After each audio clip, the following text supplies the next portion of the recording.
मुअज़्ज़ज़ सामीन, आपकी खिदमत में आपके मेज़बान डॉक्टर तनवीर ताहिर का प्यार भरा सलाम, और वो भी इस उम्मीद के साथ कि आप जहाँ कहीं भी होंगे खैर व आफियत से होंगे। आज हम आपकी खिदमत में एक खुसूसी प्रोग्राम के साथ हाजिर हुए हैं।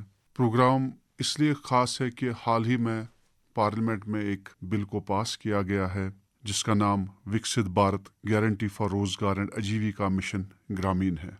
इस बिल के हवाले से लोगों के अज़हान में तजस्सुस होगा कि इससे क्या फ़वाइद हासिल होंगे और MG नरेगा के मुकाबले में इस बिल में कौन सी खसूसियात होंगी जो उनकी रोज़मर्रा ज़िंदगी को बेहतर बनाएगी।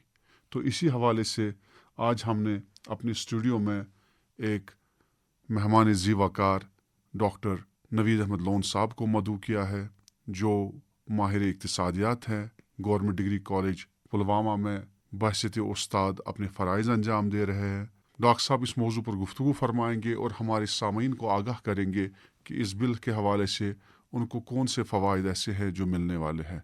पहले तो डॉक्टर साहब आपका हमारे इस स्टूडियो में तहे दिल से इस्तकबाल है। अस्सलामु अलैकुम वरहमतुल्लाहि वबरकातुहू। डॉक्टर साहब बहुत शुक्रिया आपका। वालेकुम अस्सलाम। यहाँ मुझे दावत देने के लिए मैं भी आपका बहुत शुक्रगुजार हूँ और मैं कोशिश करूँगा सामीन को इस खुसूसी प्रोग्राम में उस सब पे बात करने और उस सब को समझने की पूरी कोशिश करूँगा जिस पे हम यहाँ खुसूसी प्रोग्राम में बात करने के लिए आए हैं। शुक्रिया डॉक्टर साहब। डॉक्टर साहब आपका विकसित भारत के हवाले से तो पता ही है, बहुत सारी चीज़ें आती रहती है क्योंकि एक विजन है गवर्नमेंट का हिंदुस्तान की फलाह व बहबूद के लिए और 2047 तक एक डेवलप्ड नेशन बनाने के लिए बहुत सारी स्ट्रेटजीज डेवलप की गई है। और उसी सिलसिले में विकसित भारत इक़्तिसादियात के हवाले से, इक़्तिसादी लिहाज से उसमें एक अहम बिल लाई गई है जो विकसित भारत गारंटी फॉर रोज़गार एंड आजीविका मिशन बिल 2025 के नाम से अब मुतारिफ की गई है। तो डॉक्टर साहब इस ज़िम्न में आपसे ये इस्तदा है कि आप हमारे सामीन के लिए कुछ रोशनी डालें इस बिल पर। ये बिल है क्या, किस चीज़ के लिए है और विकसित भारत में इसका क्या रोल रहेगा? बहुत ही महत्वपूर्ण क्वेश्चन है जो डॉक्टर साहब आप पूछ रहे हैं इस बिल को लेके। लेकिन मैं आपसे इससे पहले ये बात क्लियर करना चाहता हूँ कि इस बिल को जानने से पहले हमें ये पता होना चाहिए विकसित भारत का विजन है क्या। जैसे सामीन भी बड़ी अच्छी तरह जानते हैं, ये विजन है कि जो हिंदुस्तान है वो 2047 में एक डेवलप्ड नेशन होना चाहिए एंड उसके लिए जितनी भी पॉलिसीज़, जितने भी प्रोग्राम्स इस विजन को फुलफिल करने के लिए आ रहे हैं उनका सिर्फ और सिर्फ एक ही मकसद और मुद्दा है कि by 2047 India must be a developed nation. तो उसी पस मंज़र में एक बहुत ही इम्पोर्टेंट बिल लाई गई और जिसका नाम है विकसित भारत गारंटी फॉर रोज़गार एंड आजीविका मिशन। मैं आपके साथ ये शेयर करना चाहता हूँ कि जैसे हम सब लोग जानते हैं इंडियन इकॉनमी रूरल इकॉनमी के नाम से जाना जाती है। रीज़न ये है कि 70% से ज़्यादा आबादी जो है वो देहातों, गांव, रूरल एरियाज़ में रहती है। इसलिए अगर आप एक मिशन लेके चल रहे हैं कि बाय 2047 ये मुल्क तरक्की याफ्ता मुल्क होना चाहिए, तो उसके लिए ज़रूरी है कि आपकी पॉलिसीज़ जितनी भी है वो इन line with that very vision and mission होनी चाहिए। तो इसी कॉन्टेक्स्ट में एक बहुत ही ज़रूरी, बहुत ही इम्पोर्टेंट बिल जो है वो इस साल पार्लियामेंट में पास की गई और जिसका मुद्दा और मकसद है कि रूरल इकॉनमी को स्ट्रेंथ करना। और जिस तरह आपको जानना ज़रूरी है कि जो कोर पिलर्स विकसित भारत मिशन के हैं वो 4 है। एक जवान, एक वुमन, एक फार्मर और एक गरीब। तो उस कॉन्टेक्स्ट में, उस तनाजुर में, उस पस मंज़र में इस बिल के भी 4 मेन पिलर्स है, मेन कंपोनेंट्स है और वो 4 है water security, rural infrastructure, livelihood related infrastructure specially देहाती इलाकों में, और देन जो मौसम की वजह से स्पेशली फार्मर्स को जो प्रॉब्लम्स होती है, तो उसके लिए उस कॉन्टेक्स्ट में उस वेदर एक्सट्रीमिटीज़ को कैसे ये फार्मर्स उससे अपने इस फसल को बचाए, उसके लिए इंफ्रास्ट्रक्चर को बढ़ाना है। तो बेसिकली ये 4 पिलर्स है और ऑब्जेक्टिव है रूरल इकोनॉमी को स्ट्रेंथ करना इन line with mission and vision of विकसित भारत। डॉक्टर साहब, ये जो विकसित भारत गारंटी फॉर रोजगार एंड आजीविका मिशन बिल 2025 जिसकी हम बात कर रहे हैं, आपने अभी जिक्र छिड़ गया उसका। रूरल इकोनॉमी, हिंदुस्तान की जो इकोनॉमी है उसमें बहुत बड़ा रोल रहता है रूरल इकोनॉमी का। अब जो स्कीम लाई गई है या जो ये अब सोशल वेलफेयर के हवाले से एक नई चीज़ आई है, तो ये बताइए जो इससे पहले जो MG नरेगा था उसमें क्या लूप होल्स ऐसे थे जिसकी वजह से जो पॉलिसी मेकर्स थे उनको एहसास हुआ नहीं जी एक और अच्छी चीज़ आ सकती है और उन्हें लाई भी। उस हवाले से हमारे सामीन को कुछ आगाह कीजिए कि MG नरेगा जो थी उसमें क्या लूप हो, उसकी कौन सी खामियां थी जिसने रास्ता खोल दिया एक नई बिल के लिए। बहुत ही इम्पोर्टेंट सवाल आप पूछ रहे हैं डॉक्टर साहब। जैसे मैं अर्ज कर चुका हूं कि विजन 2047 है और जिस बिल और जिस पॉलिसी की आप बात कर रहे हैं, MG नरेगा की बात कर रहे हैं, वो पॉलिसी डॉक्यूमेंट, वो बिल 2005 में आई थी और 2005 से लेके आज तक अगर आप देखेंगे, जिसको हम कहते हैं कि स्ट्रक्चरल ट्रांसफॉर्मेशन इंडियन इकोनॉमी में हुई और जिस सिस्टम में आज हम रह रहे हैं, जिसको हम आज आर्टिफिशियल इंटेलिजेंस का दौर कहते हैं, जिसको हम टेक्नोलॉजी का दौर कह रहे हैं, ये एक स्ट्रक्चरल ट्रांसफॉर्मेशन आया सिंस 2005 आज तक। और अगर आज भी आप उन्हीं पॉलिसीज को अडॉप्ट करेंगे जो आज से 20 साल पहले आपने की थी, तो यकीनन आप उन सारे ऑब्जेक्टिव्स,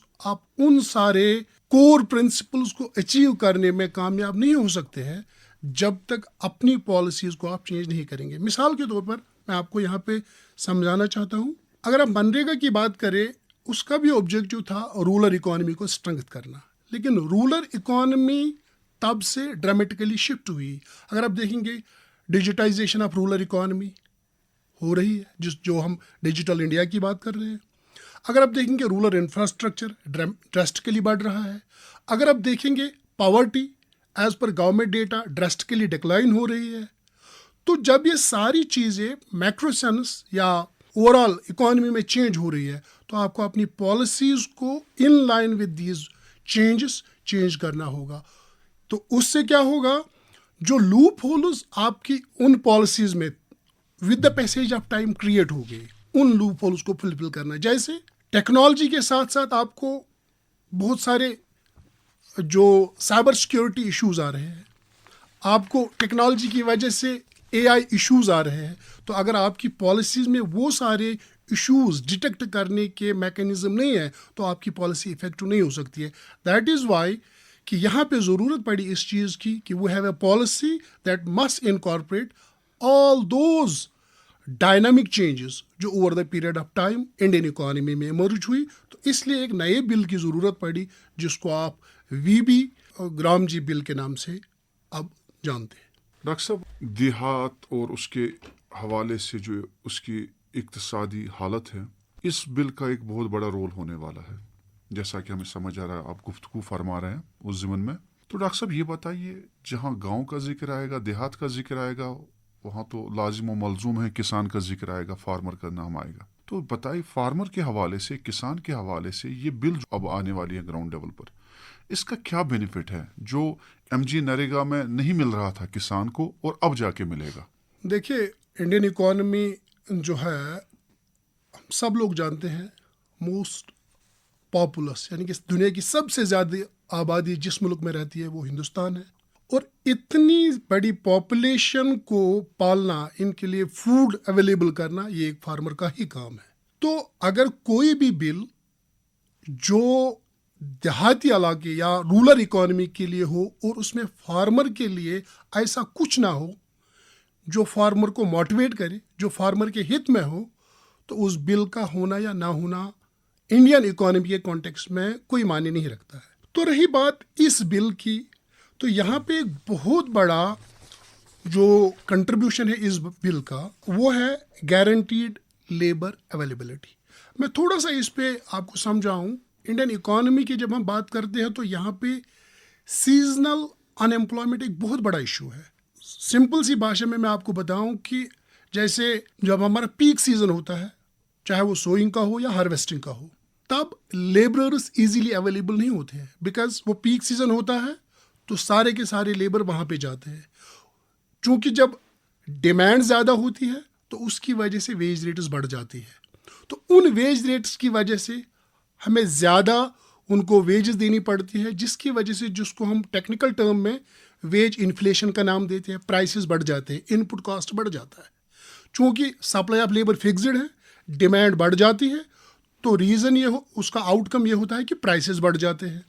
लेकिन गवर्नमेंट इस बिल में स्टेट्स को अथोराइज कर रही है कि आपके हर एक स्टेट में जो पीक सीजन होता है उस पीक सीजन में 60 डेज का आप ब्रेक लीजिए। उन 60 डेज में आप ये जो गारंटी एक्ट है, इस गारंटी एक्ट के तहत जो काम हो रहे हैं रूरल डेवलपमेंट को लेके, उसमें आप ऑफ लीजिए, यानी कि बंद कीजिए, सो डैट आपका जो सप्लाई ऑफ लेबर वो एग्रीकल्चर में शिफ्ट होगा और अवेलेबिलिटी ऑफ लेबर वहाँ पे सस्ते में मिलेगा, और जिसकी वजह से इनपुट कॉस्ट भी सस्ता होगा और फूड प्रोडक्शन जो है या प्रोसेस ऑफ प्रोडक्शन है वो भी इजीली अवेलेबल होगी। That is availability of labour at lower wage rates, वो रूरल एरियाज में अवेलेबल होगी। रूरल इंफ्रास्ट्रक्चर पे स्पेशल फोकस है इसमें, स्टोरेज फैसिलिटी, रोड कनेक्टिविटी जो स्पेशल फोकस है इस बिल का। तो कहीं ना कहीं हमारे यहाँ एक्सेस प्रोडक्शन जब होती है पीक सीजन में, तो उस प्रोडक्शन को सेव करने के लिए हमारे पास स्टोरेज फैसिलिटी नहीं होती थी, हमारे पास रोड कनेक्टिविटी नहीं होती थी। जब स्पेशल फोकस इन चीज़ों पे है तो आपके ऑफ सीजन में भी आपकी food availability at cheaper rates available होगी, और उससे दोनों को फ़ायदा मिलेगा, एक तो फार्मर को भी और जो आम जनता है उनको भी इससे फ़ायदा मिलेगा। तो इसका मतलब है ये फार्मर्स को cheaper labour, availability of labour, storage facility, infrastructure facility provide करेगी under this very bill. Doctor साहब, ये किसानों की बात हो गई, उनके मसाइल जो है उनको एड्रेस किया गया इस बिल के हवाले से। अब बात जहाँ पर मजदूर तबके की आएगी, क्योंकि अक्सर जो है ज़रूरी नहीं कि हर एक खेत के साथ ही जुड़ा हुआ हो। गाँव में बहुत बड़ी आबादी ऐसी है जो दूसरे कामों से भी मुंसलिक रहते हैं। उस मजदूर तबके के हवाले से इस बिल में क्या है? देखिए, जैसे बिल का नाम ही है रोजगार गारंटी एक्ट, इसका मतलब है जो रोजगार मिलेगा उस मजदूर तबके को, that is for sure. Sure मतलब दैट इज अगर रोजगार ना मिला तो उनको बेरोजगार भत्ता मिलेगा, 1। नंबर 2, जो अर्लियर स्कीम थी वहाँ पे आपको 100 डेज ऑफ गारंटीड जॉब थी, लेकिन यहाँ पे 25% इंक्रीज हो गया, दैट इज 125 डेज। वहाँ पे 100 डेज अंडर मनरेगा वो था for 365 days. Out of 365 days 100 दिन का रोजगार आपको मिलेगा। लेकिन यहाँ पे अगर आप थोड़ा टेक्निकल सेंस में सोचेंगे तो यहाँ पे 300 दिन ही आपके बचे हैं, क्योंकि 60 डेज का ऑफ लेंगे आप जब आपका पीक सीजन वहाँ पे होगा, जॉब अवेलेबिलिटी है, और यहाँ आपको 300 दिन आपके पास है, और 300 दिनों में 125 दिन आपकी गारंटीड जॉब है, और अगर जॉब ना मिली तो आपको बेरोजगार भत्ता मिलेगा। तो दूसरा सबसे इंपॉर्टेंट चीज़ जो इस बिल में है लेबरल क्लास को लेके, दैट इज प्रेडिक्टेबल वर्क। इसको मैं थोड़ा सा आपके साथ शेयर इस तरह करना चाहता हूँ कि सामीन भी इस चीज़ से थोड़ा आगाह हो कि जो ग्राम पंचायत है वो वेल इन एडवांस में वो प्लान बनाए, कौन सी काम कब करनी है एग्जीक्यूट, किस इलाके में करनी है, तो वो पूरा मैप्ड जो है सिस्टम वो उनके ग्राम पंचायत में अवेलेबल होगा। तो हर एक लेबर को ये एडवांस में पता चलेगा कब काम है, कितना काम है, कहाँ पे काम है। तो दैट इज प्रेडिक्टेबल वर्क। अब वो अनप्रेडिक्टेबिलिटी भी इसमें खत्म हो रही है, तो ये बहुत बड़ा बेनिफिट है लेबरर्स को लेके। डॉक्टर साहब, इस बिल के हवाले से एक और अहम चीज़ जो है, from demand based funding to normative funding, अब ये टेक्निकल टर्म्स हैं जो हमारे भाई बुजुर्ग सुन रहे हैं इस प्रोग्राम को, चीज़ों को आसान बनाने के लिए ज़रा आप उनको समझाइए कि ये जो टेक्निकल टर्म है demand based to normative funding, इसका क्या बेनिफिट मिलेगा उनको? बहुत इम्पोर्टेंट सवाल यहाँ पे इसलिए ये बनता है क्योंकि यहाँ पे जिस टर्म का इस्तेमाल किया गया ये एक आम इंसान को समझने में थोड़ी सी दुश्वारी पैदा करी।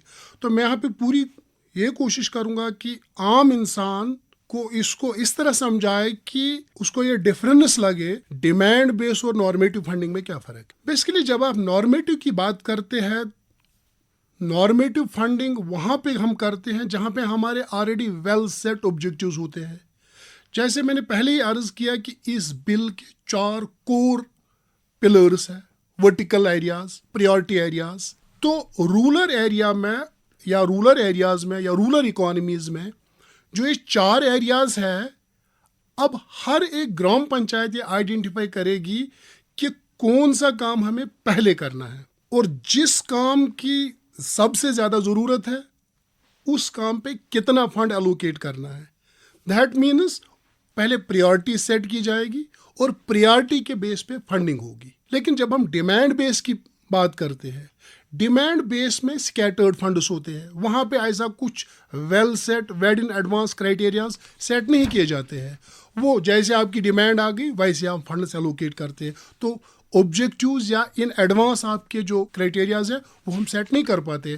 दैट इज़ वाई जो नॉर्मेटिव फंडिंग है इसकी बहुत ज़रूरत है और इसीलिए इस बिल में नॉर्मेटिव फंडिंग का कॉन्सेप्ट भी लाया गया, जिसकी वजह से आपकी फंडिंग जो है वो अप्रोप्रिएट अपने ऑब्जेक्टिव्स के साथ सेट की जाए। डॉक्टर साहब, इस बिल के हवाले से बहुत सारे सवालात तो होंगे हमारे सामीन के अज़हान में, तो उस हवाले से जो जहाँ तक मामला ट्रांसपेरेंसी का है या सोशल प्रोटेक्शन मेजर्स का है, इस बिल में वो कितनी गुंजाइश रखी गई है उन चीज़ों की, उस हवाले से कुछ हमें आगाह कीजिए। मैं पहले भी अर्ज़ कर चुका हूँ, हम जिस दौर में रह रहे हैं वो आर्टिफिशियल इंटेलिजेंस का दौर है। हम जिस दौर में रह रहे हैं वो यहाँ पे साइबर क्राइम्स, यहाँ पे डिजिटल फ्रॉड्स, वो हम रोज़मर्रा की ज़िंदगी में अब देखते रहते हैं। तो उन सब चीज़ों से बचने के लिए इस बिल में सबसे इम्पोर्टेंट चीज़ जो इनकॉर्पोरेट किया गया वो है AI बेस्ड फ्रॉड डिटेक्शन। यानी कि अब फ्रॉड या वो स्कैंडल्स या साइबर क्राइम्स का सवाल ही नहीं है क्योंकि आर्टिफिशियल इंटेलिजेंस का यूज़ किया जाएगा। नंबर 2 सबसे इम्पोर्टेंट इस बिल का ये है कि जो इससे पहले बिल थी उसमें खाली सेंटर की मॉनिटरिंग थी, यहाँ पे सेंटर और स्टेट की दोनों की मॉनिटरिंग होगी और कॉस्ट यानी कि फंड्स और दूसरा रेस्पॉन्सिबिलिटी वो दोनों की होगी। सेंटर स्टेट के अलावा जो ग्राम पंचायत है उनकी भी रेस्पॉन्सिबिलिटी होगी इसको मॉनिटर करना। इसके बाद इसमें इम्पॉर्टेंट चीज़ है GPS या मोबाइल बेस्ड मॉनिटरिंग, वो भी एक इम्पॉर्टेंट कंपोनेंट है इस बिल का कि जिसकी वजह से ट्रांसपेरेंसी और सिक्योरिटी या प्रोटेक्शन की जो आप बात कर रहे हैं। इसके बाद वीकली पब्लिक डिस्क्लोजर, आपकी जो फंड्स है वो कहाँ कितने आ गए, अब खर्च कितने हुए, कहाँ पे हुए, परसेंटेज ऑफ फंड्स जो अभी अनयूटिलाइज्ड है वो आप जो ग्राम पंचायत को है वीकली बेस पे डिस्क्लोज करना। और सबसे इम्पॉर्टेंट है सोशल ऑडिट्स जो साल में 2 बार होंगे, हर एक ग्राम पंचायत का 2 बार सोशल ऑडिट होगा, तो जिसकी वजह से ट्रांसपेरेंसी और सोशल प्रोटेक्शन जो है अंडर दिस बिल वो बहुत स्ट्रांग होगी।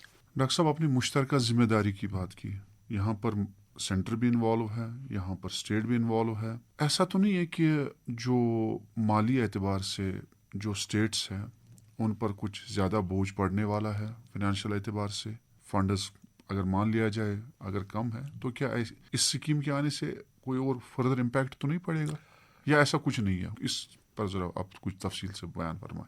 देखिए, बर्डन का तो सवाल ही नहीं है क्योंकि ये जो बिल है इसको अगर हम यूं कहें कि this is balanced and sensitive to state capacity as per their capacity. जिस स्टेट की जितनी कैपेसिटी है उसको उतना कंट्रीब्यूट करना है। मैं इसको थोड़ा सा सिंपलीफाई करके समझाऊं। जो स्टैंडर्ड प्रोसीजर इनका है 60% इस स्कीम के अंडर जो कॉस्ट आएगा वो सेंटर शेयर करेगा और 40% स्टेट्स करेगी। लेकिन ये स्टैंडर्ड प्रोसीजर हर एक स्टेट के लिए नहीं है। जैसे अगर आप हिमालयन स्टेट्स और यूटीज़ की बात करें जहाँ पे लेजिस्लेशन है, वहाँ पे 90% सेंटर करेगा, 10% स्टेट करेगी। और अगर आप नॉर्थ ईस्टर्न स्टेट्स की बात करें वहाँ पे भी यही प्रोसीजर है।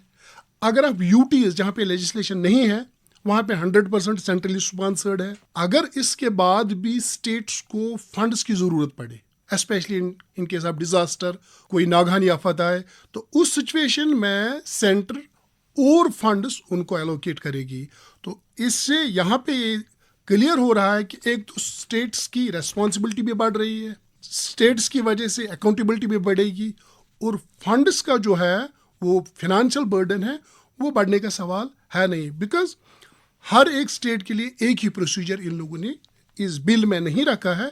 दैट इज़ वाई ये balanced and sensitive state capacity है। As per their capacity funds उनको एलोकेट करने हैं फॉर दिस स्कीम। डॉक्टर साहब, ज़िमना एक सवाल उठ रहा है यहाँ पे, अब विमेन के एतबार से, जैसा आपने खुद फरमाया था, विमेन को लेके औरत निस्वानी जो ताकत है इक्तिसादी हवाले से, तो उसमें कितना स्कोप रखा गया है इस बिल में?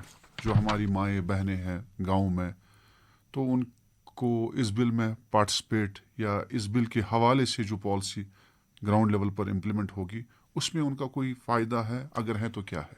मैं शुरू में ही अर्ज कर चुका हूँ, जैसे जो विकसित भारत मिशन है, विकसित भारत के 4 कोर कंपोनेंट्स, युवा, वुमन, फार्मर एंड गरीब। तो 4 कंपोनेंट्स में वुमन एक कंपोनेंट है, इसलिए चाहे ये बिल हो या विकसित भारत जनरल हो, वहाँ पे वुमन एक सिग्निफिकेंट रोल प्ले कर रही है। दैट इज़ वाई ये बिल हो या इन जनरल विकसित भारत हो, तो वुमन के लिए चाहे वो अवेलेबिलिटी ऑफ जॉब हो, एम्प्लॉयमेंट, चाहे वो रूरल डेवलपमेंट हो, तो दैट इनडायरेक्टली मीन्स वुमन के लिए वो डेवलपमेंट हो रही है, या वो जॉब सिक्योरिटी हो या वो डेवलपमेंट ऑफ वुमन हो, तो वो दोनों में इंक्लूड हो रही है कि किस तरह वुमन एम्पावरमेंट जिसको हम कहेंगे, वो स्पेशल फोकस अंडर विकसित भारत आ रहा है, क्योंकि वो कोर पिलर्स में एक पिलर है।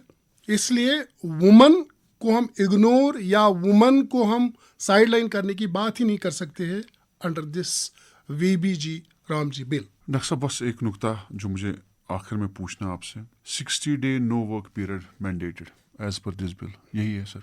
अब वो भाई जो हमारे या वो बहनें जो उस पीरियड में 60 डे में काम नहीं कर पाएंगी, तो क्या तसल्ली देंगे आप उनको? क्यों ऐसा हो रहा है? फिर से एक बार अगर तकरार हो जाए तो, क्योंकि नुक्ता बहुत है हमें। जी बिल्कुल, ये नुक्ता जो है 60 डेज ऑफ नो वर्क, इससे पहले भी मैं अर्ज कर चुका हूँ कि इंडियन इकोनॉमी जो है वो एग्रीकल्चर इकोनॉमी है और रूरल इकोनॉमी है। और रूरल इकोनॉमी की जब हम बात करते हैं, वहाँ पे एक बेसिक कैरेक्टरिस्टिक उस इकोनॉमी का होता है कि वहाँ पे सीजनल अनएम्प्लॉयमेंट होती है।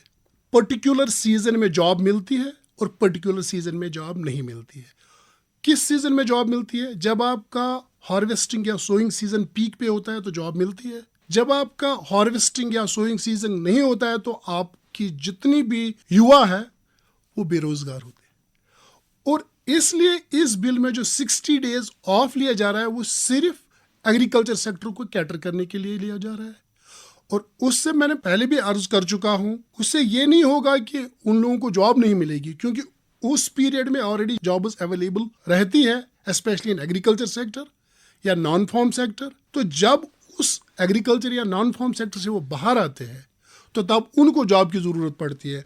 तो एट दैट टाइम आपके 300 डेज में आपकी जॉब्स अवेलेबल रहती है, और वो अंडर दिस बिल आपके लिए 125 डेज ऑफ जॉब अवेलेबल रहती है। और मोर इम्पॉर्टेंटली फार्मर्स जो है या जो लेबर क्लास, दोनों के लिए, उनके लिए ये रहेगा कि उनको कॉस्ट ऑफ प्रोडक्शन डिक्लाइन होगा, फूड प्राइसेस डिक्लाइन होंगे, और जो डिमांड है वो भी बढ़ेगी और सप्लाई भी कंसिस्टेंट रहेगी। तो इस तरह 60 डेज ऑफ वर्क से वो प्रॉब्लम नहीं होगी जो हमारे जहन में आती है कि that is they are out from job. ऐसा कुछ भी नहीं है इसमें। डॉक्टर साहब, हमने आपको दावत दी, आपने शर्फ कबूलियत बख्शा, आप यहाँ आए, हम आपके तहे दिल से शुक्रगुजार हैं। मोहतरम सामीन, विकसित भारत गारंटी फॉर रोजगार एंड आजीविका मिशन ग्रामीण बिल के हवाले से आज हमारा ये स्पेशल प्रोग्राम आप सुन रहे थे। इसी के साथ प्रोग्राम अपने इख्तिताम को पहुँचता है। दीजिए इजाज़त। अल्लाह हाफिज।